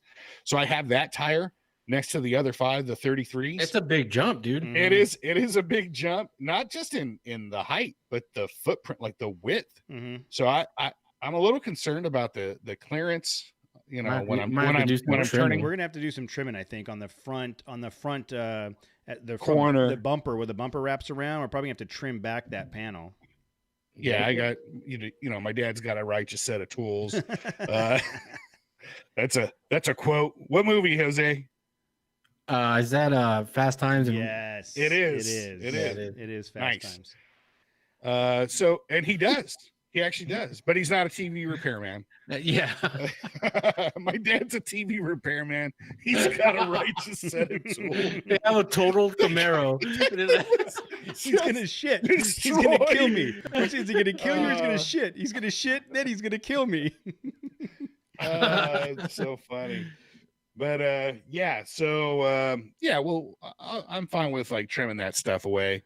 Maybe eventually getting like a pre-runs type bumper or something in the future, but I'm sure we'll probably have to do some trimmage, but that would be the next big step is and that's your so the wheels so we talked about this last week a little bit. The wheels, because of the spacers and the adapter, super cool, just Icon. Everybody at Icon's awesome. Well, yeah, like sincerely, like when we went for the parts for the shock, the little spacers or whatever, and I think it was Adrian came out, and he was like, hey man, let me know if anything, I tuned them to be pretty stiff because I know you're gonna ride it pretty hard, and I'm like, dude, and he said, I'm your guy, give me a call, if you have any problems. It's like weird to me, like, thank you. I don't know what did I do to deserve like having this attention, but it's great. And so again, Jeremy, I was coming home on Friday night, texting him, hey, do you want me to? We're going to be at the Mountain Hatch event tomorrow. I'll just bring the rims down there. And he said, dude, I'll bring. I don't have the satin black in the rebounds. I'll bring. Do you like the titanium or the different finishes? And I was like, you know what? I don't know. How long are we looking at, as far as getting the satin black? I just want the satin blacks. Oh, probably a week, no more than 2 weeks. Oh, dude, no, that's fine. I'll wait. I'm not in a super rush. So I think he came back the next day and he said, yeah, I got him locked in for like the middle of this week. So maybe, Wednesday or Thursday. Okay, cool. Yeah, But yeah, that's going to be the next thing. I think that's going to, looking at the truck, you could see the front end lifted is pretty noticeable. I will tell you. But So just today, Matt and I had to connect earlier, and we got to an intersection to get at the same time coming from opposite directions, and I didn't know it was him originally, and I looked at him like, oh man, check that Frontier's. Oh, that's just like, but I mean, my initial reaction to the front end of that Frontier with the Nexons on it was like, man, that looks good. You know what I mean? You put another inch of or 2 inches of tire height and an inch of width on that thing. It's gonna look mean. It's gonna look really nice. Yep. And going back to what you were saying about the suspension, so let's kind of pull it all together for the Frontier. We have talked about many times about the Frontier being bang for buck, about what a great truck that is. We've personally see it be bulletproof by the way Matt drives it on the trails that we've gone on. I know from riding in it, it's comfortable, it's capable, it's an awesome rig. And then now you throw in the Icon suspension on there. And in my opinion, that puts that truck. The only thing limiting the Frontier was and is still aftermarket support. You get to a point. It's there, but it's very limited. That's what I'm saying. If you look at all the vehicles on the market, the 1-year-old Ford Ranger had more aftermarket support than the 15-year-old Frontier, right? And that's just the way the market was. If I really think, and we've talked about this multiple times, if aftermarket manufacturers, suspension, wheels, tires, bumpers, sliders, whatever, start putting more effort into the Frontier, we would see a crap ton of those trucks on the trail, because they are bang for buck, the best truck you can buy right now. They will keep up with anything on the trail in stock form, and then you add the performance suspension and performance parts to them. Man, that's going to be, that thing's bulletproof. I mean, we need to start doing like Nissan Frontier commercials for used Frontiers. Just be like, do you want a wheel for 20 grand and blow everybody away that spent 30 grand on their truck? Here's how you do it. You know what I mean? Like, so I'm gonna draw a comparison, and you're gonna love it, because I'm gonna gloss on about a Ford. But my buddy Mike Bobbitt, he had I think it's like a 2003 Ford Ranger. Did they make them then? It was the previous gen. It was like I forget what edition it was, but I believe it had a locker, 4-wheel drive. It was still the FX4. They had the FX4 trim package has been a thing for forever. So it was probably 0304 Ranger FX4 model. And I'll tell you, I think he was more brutal. Actually, I know he was brutal with that truck. And we'd go, when we were camping and going dirt bikes, he would drag, like when we go on fire run, for firewood, he drag trees back and just drive the shit out of that. And pull trucks out of sand. He's really, he knows how to drive a 4-wheel drive. I seen it, the things I seen him do in that truck, where literally at the end of a weekend, you're like, I can't believe you did those. Like, you just brutalized that thing, and it just kept going. I get that same feeling with my truck at this point right now. Like, I feel like I can. It really does feel bulletproof. The only thing that's keeping it, as long as I don't do anything stupid, like driving it off a cliff or off of a road, carrying too much speed around something and then rolling it or whatever, I feel that truck is really solid. And that was another concern I had going into this weekend, and it doesn't seem to have any problems, is the upper control arms that I bought. I remember when we were putting them on, Cody, because the ball joint, it kind of had a slide, it was adjustable, and it didn't seem like it should be. What's going to prevent that ball joint from sliding in that slot? Just the pressure of 2 bolts or whatever. I drove it really hard this week. I drove it really hard yesterday, and And they're my working out. alignment, my alignment's fine. I didn't notice any difference. So that makes me feel good too. That was on Nissan Nation's recommendation. Yeah. That I picked up those arms. Yeah. So, Yeah, because they say it's like a direct replica of the the Mevo Tech. Or no. PRG. or the PRG ones, and it's Yeah. like you can't even tell a difference. The only difference is that you save hundreds of dollars. Yeah. Yeah.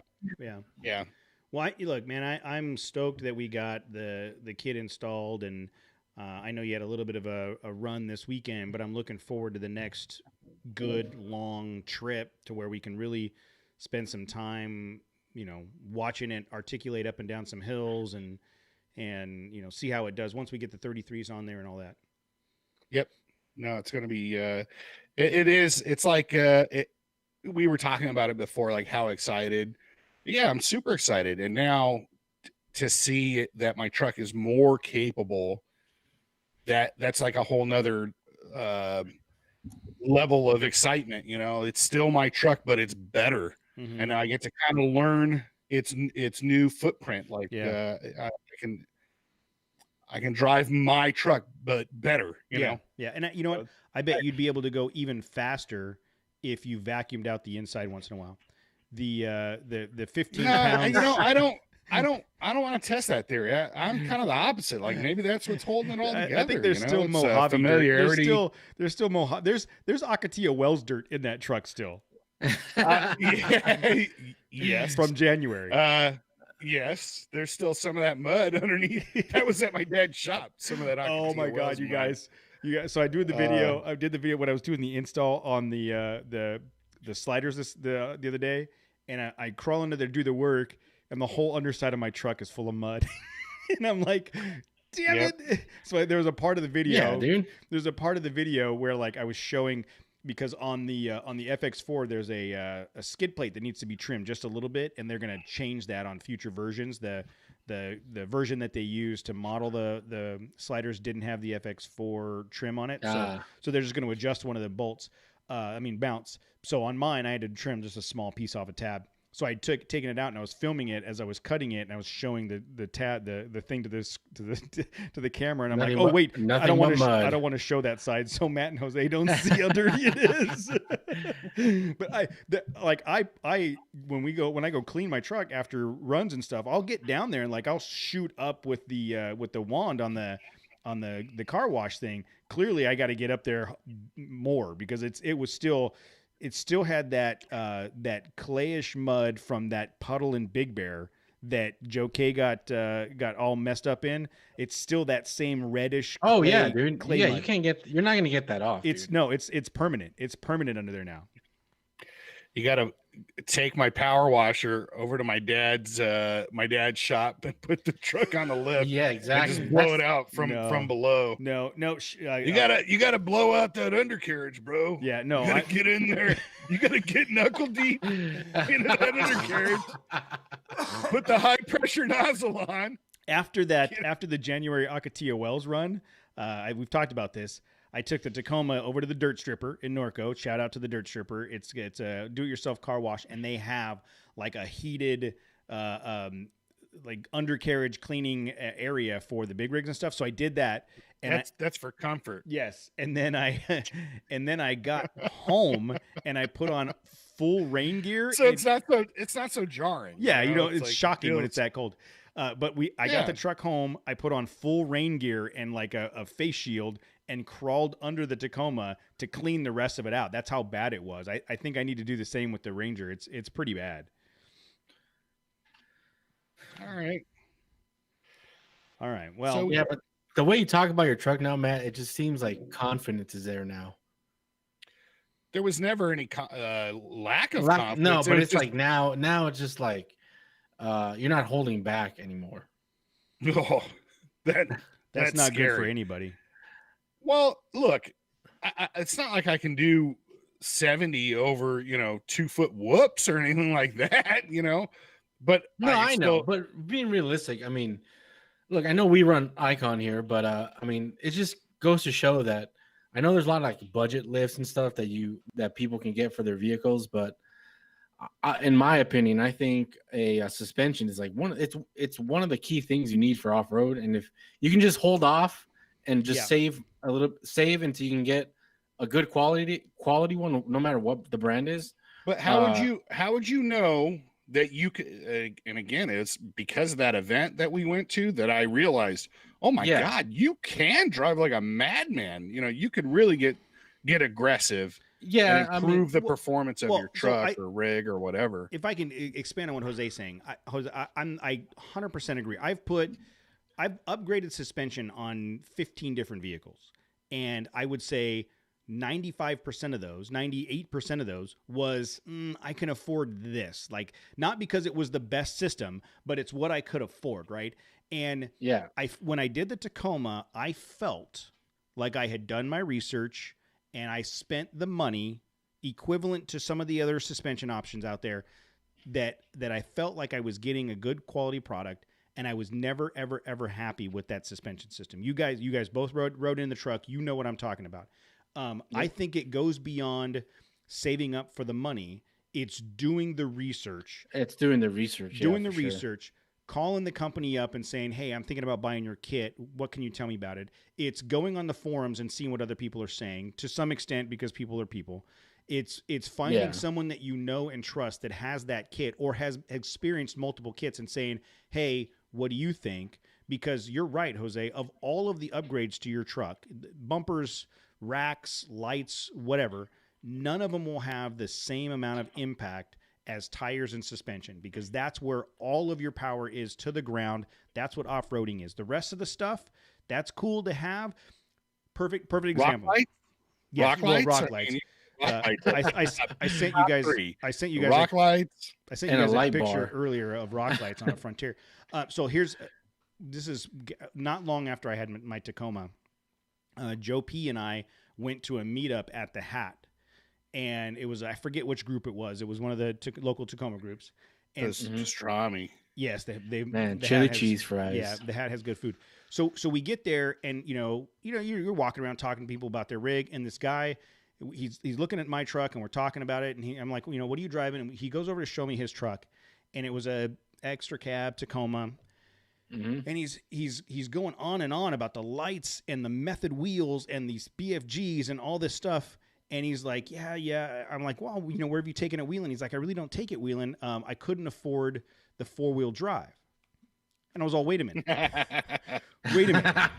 You bought a 2-wheel drive with lockers and then spent $500 a piece on method wheels and how much on BFG tires. And you're all excited about this off-roading thing, but you're telling me you can't go anywhere because you don't have 4-wheel drive.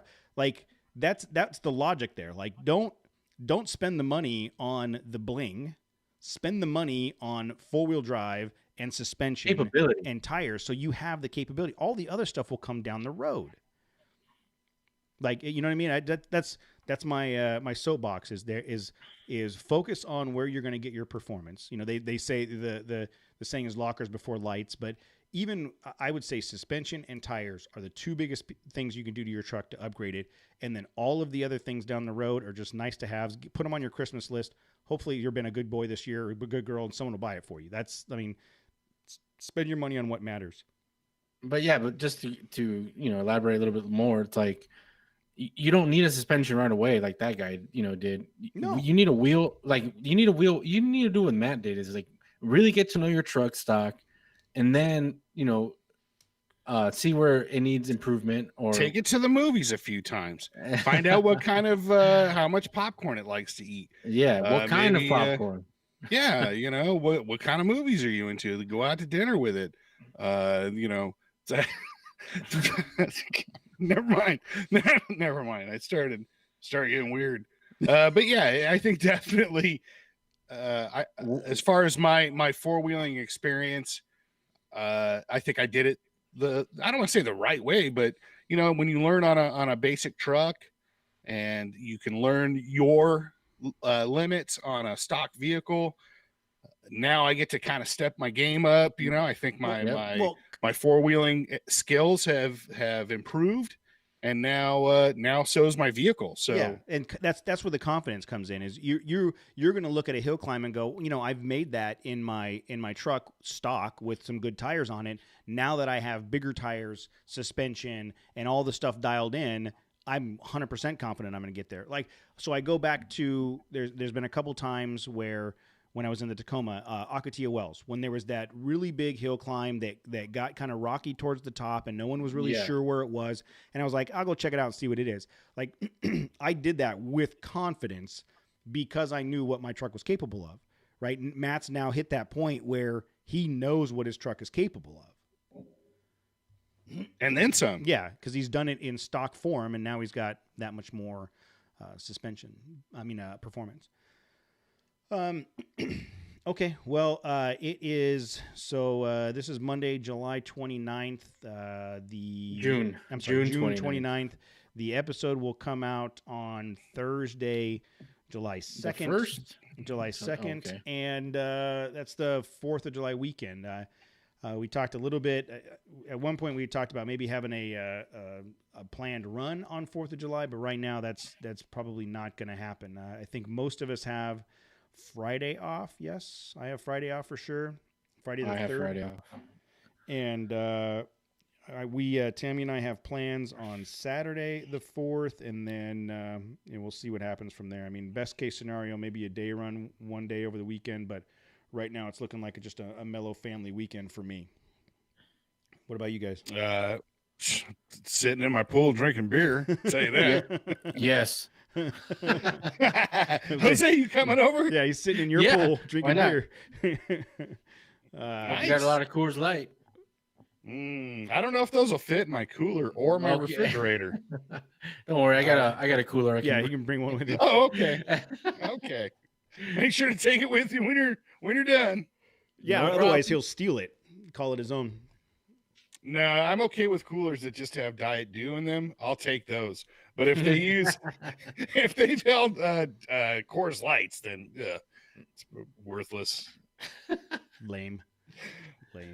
So, all right, guys. Well, next week we should be back in studio, and we are going to have more conversations about the white knuckle install on the Ranger. I'm working on scheduling some time with John, the owner of White Knuckle, to get him on the show to talk about it. He can give us some more insight on the way those things are built, and we can talk in a little bit more detail on the install. And I don't know, like I said, I don't know that there's going to be any exciting wheeling this weekend over the 4th of July holiday. Please, everybody, be safe. Have a good holiday and enjoy it, celebrate it. Independence Day is a big deal, and hopefully everybody has time to go do something for 3 days. It is in Fontana. It's like, dude, don't even get me started. It's like a war zone. Don't even get, dude, for weeks they've been going after my house every single night. Like my dog, now when the sun goes down, my dog goes to hide. Doesn't even wait. He knows it's coming. Like just ridiculous. No, it's been bad the past for like 2 months. Yeah. Every night. Actually, I'm surprised I haven't heard it yet. Around here, it's usually after 9.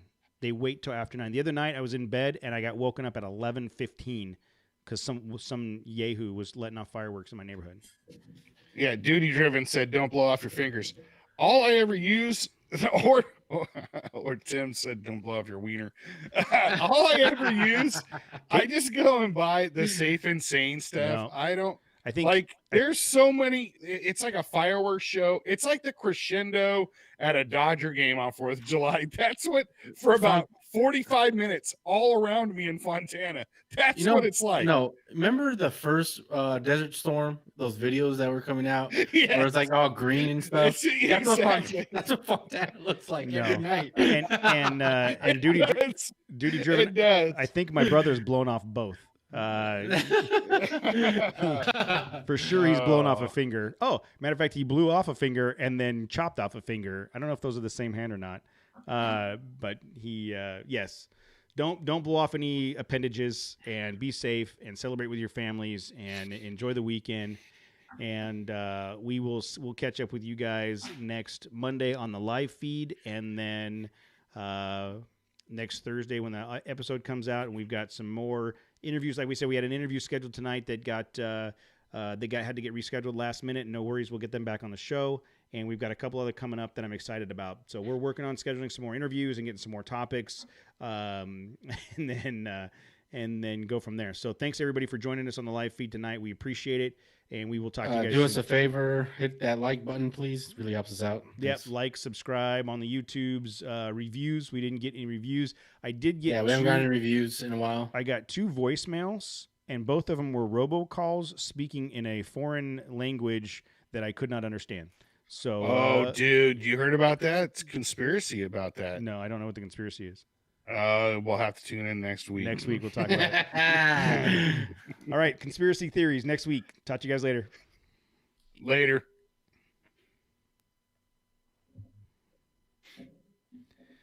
All right, Casey, you sure you only blew off your thumb? You blew off your thumb and chopped off a pinky. Were those in the same hand? Wouldn't that be great if it was Tim in like a robotic voice? Just damn Tim, like just oh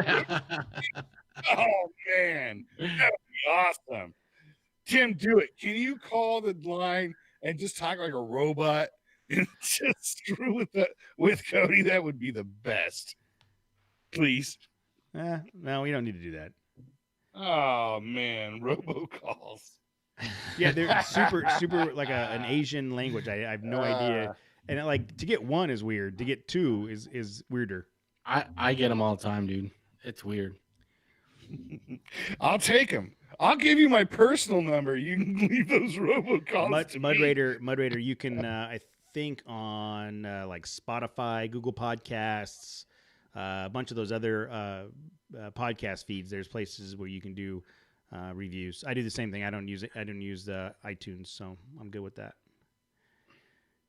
Tim Kilmer, I have the best bit in mind for a voicemail, but I can't do it without laughing. Just give us the premise of the bit. Just practice. Yeah. You can clip it together, put it in a clip. So, okay, well, cool. Thanks for hanging out with us tonight, guys. Appreciate it. As always, it's fun to have you guys participate. And I was thinking we did that right when COVID started. We did that thing where we had a bunch of listeners log in, kind of a campfire talk. We need to do another one of those soon. We need to get a bunch of these guys that are on the live feed to join the Google Hangout. So we'll try to set that up and let you guys know for when that's going to happen. All right, cool, guys. We're going to end the live feed and do our last bit of intro stuff, and then we'll catch up with you guys later. Thanks, guys. Thank you. Thanks.